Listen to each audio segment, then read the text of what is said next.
Oh, I'm wrong on all accounts, actually. Just this one Pr1nc3. Okay, that's cool. Yeah, no worries, guys. No worries. But I do like it. Watching SNG play Min is a really nice change of pace to really just seeing him play Springman all the time. I love it.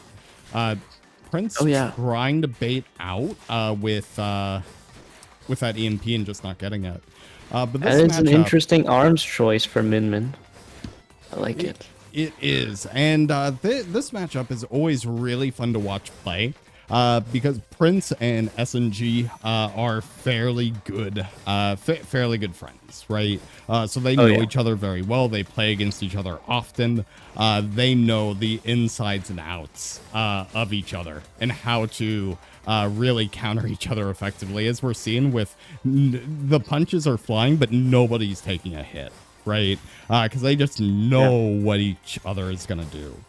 We'll see who's first to pop the rush if either one are bold enough to try to predict it. Oh, there it is. There's Pr1nc. He knew exactly what to do, catching SNG out at the end of that dash there.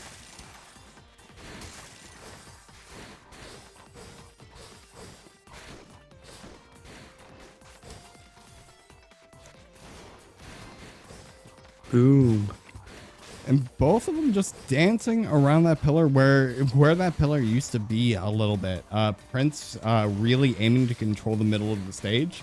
SNG letting him think he has it and returning a rush right to the face instead. Pr1nc, if he gets hit one more time, it is game over for round 1, or SNG can go ahead and stall out this timer and win it within the next 4 seconds. Doesn't need to, though. He ends up landing that hit and gets that round 1 win. These two seem pretty evenly matched, which is nice to see. Yeah, they are so even, it's scary. I'll tell you, like, the Min is fun, and it's really nice to see. But it's always a delight, I think, whenever they go Springman and Pr1nc3. You know, a real man versus machine matchup, because they are so just so equal.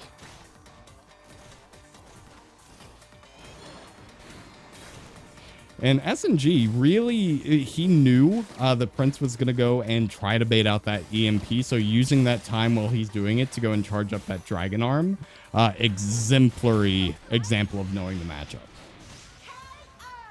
Very. Yeah, I could feel it too, the EMP charging. Pr1nc is trying to get a bit, I don't want to say desperate, but he is looking for something to turn the tides right now. Yep, but that is A-okay. I wonder if we'll see Coil, but match 2. I don't think so. I don't think so, because Coil feels like a really bad matchup, to be honest. Well, it's not even that. It's not even that. But it's Pr1nc plays Coil as a sign of disrespect. You know what I'm saying? Okay, and I think he just respects SNG a little too much to do that. But we'll see. Pr1nc also hates me on a personal level. Like, now that I've said that, he'll go and play Coil. The ball's in your court, Pr1nc.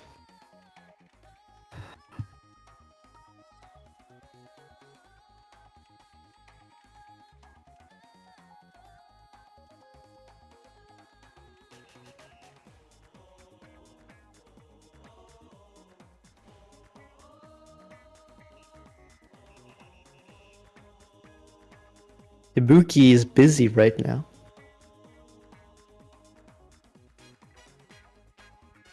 I hope we can make him busy with arms too. That'd be nice. Please, let's be real. So Mario Kart World, right? We know it started development in like 2017, right? Yeah. Went through a Switch 2 overhaul in 2020. It is now 5 years later. Let's be real and call it what it is. They've been sitting on that game for a while, which means ARMS team is probably freed up to have been working on ARMS 2 for hot minute. That is true. We might see it next year. That's what I'm saying. 2026, ARMS 2. Like, to be honest, it feels like it's not a logical guess from me. It's more like I've seen Nintendo's. It's always hard to it's always a bad idea to try to predict Nintendo, but I've seen them for a long time, and just something in my head is saying they would do that. 2026, it'll be the year, and in June, we'll have a Nintendo Direct. They'll announce a Dragon Drive Direct featuring ARMS 2. It'll be the ARMS featuring Splatoon Curse before the vehicle game. I'm looking forward to it. I'm curious though, what do they do for a sequel? I think more refinement, more arms, more characters, more stages. That's all you need to do. That's it. Or rather And than all you want them to do. Well, that too. But we're getting away from ourselves a little bit. Prince really making sure SNG stays in that no-no zone. SNG very content with being there too. But it's not really as bad of a spot to be in as long as you aren't up against a max press. Is there I would assume also... I'm trying to think if there's any other character that likes to be in that no-no zone. It's really just max brass for the most part that loves putting you in there. I could see where Cobra could absolutely benefit from it a little bit, just given his bigger arm size, right? And how strong his grabs are. But it's primarily brass.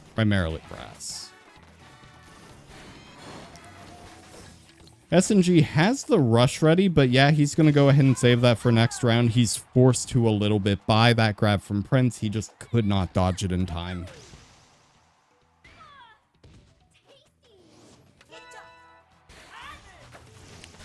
I like the use of Lollipop to maneuver around.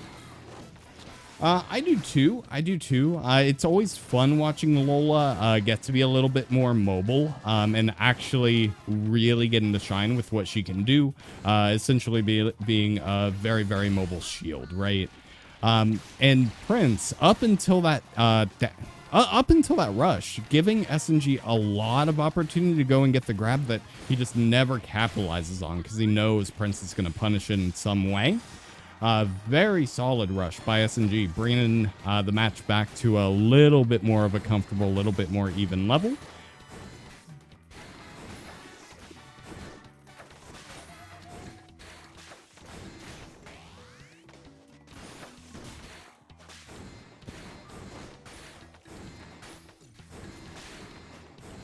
It's really amazing to me watching these two play, just how little movement they actually engage in a majority of the time, but they're still able to avoid each other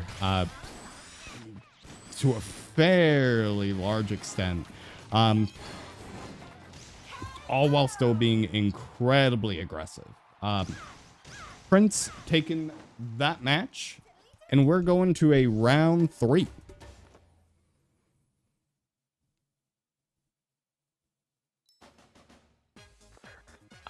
Yeah, back. Doing some little admin there. Okay, Lollipop, so probably Springman? I don't know. I can't really see... I don't see SNG changing the matchup. I'll say that. That's weird, because I feel like Min Min is a bit slower. But maybe... I don't know, we'll see.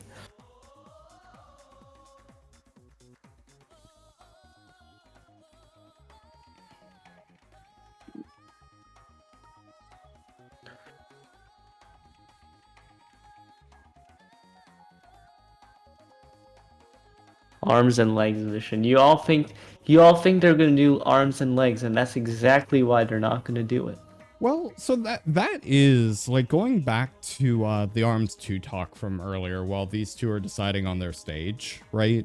One thing that I would love to see is because so like the one way you could have like distinctive movesets in this game, which is something I know a lot of people asked for, right? Like more variety in the combat, which I get, right? But I think you could you could very easily take the movement, right, and integrate that a little bit more into like the act of throwing a punch. So like, for example, with how kind of like how Ribbon Girl spins during her double jump. Why can I not like unleash an attack during that spinning animation and have her be like a helicopter, essentially? You know what I mean? Like, that's cool. Yeah. That's a cool idea that I think mixes things up without actually being like crazy. And now we're going into our last match here. SNG did actually, they both changed the match, or no, just SNG changed the matchup.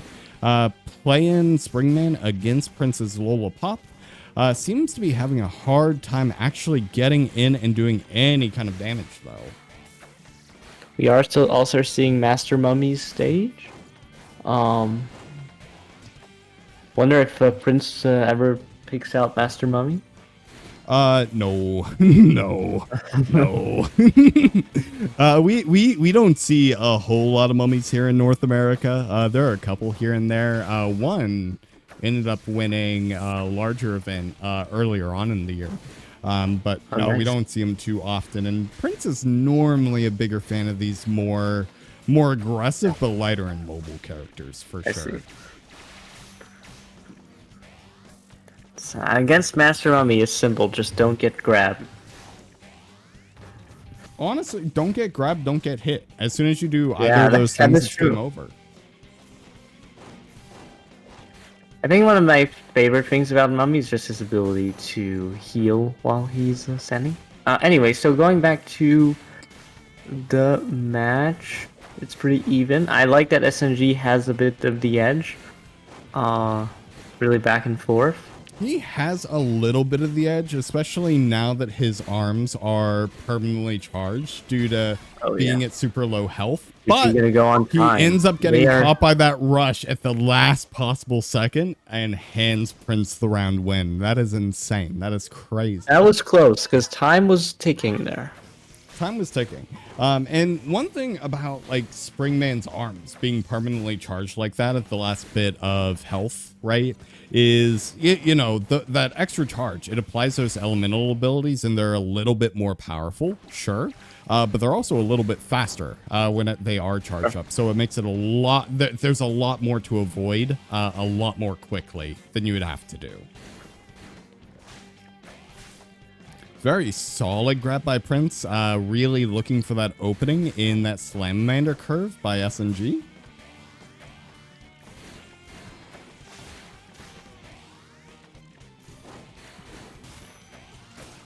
I'm really surprised that we see like SNG falling back or like keeping as much distance as he does. Because it leads to situations like that where he just really opens himself up to either a grab or a rush from Prince and ultimately ends up paying for it. But now we see him back in that permacharge mode. He ends up avoiding that grab with a rush of his own. And if he can get one last hit off of Prince, nope, can't do it. Prince ends up taking the round and advances to Grand. We will probably be seeing these two later on, if you know what I mean. That is a possibility, I guess, because yeah, SNG is going to be taking a visit to losers semifinals with losers final, and up next we're going to get to see losers semi once it is up and ready.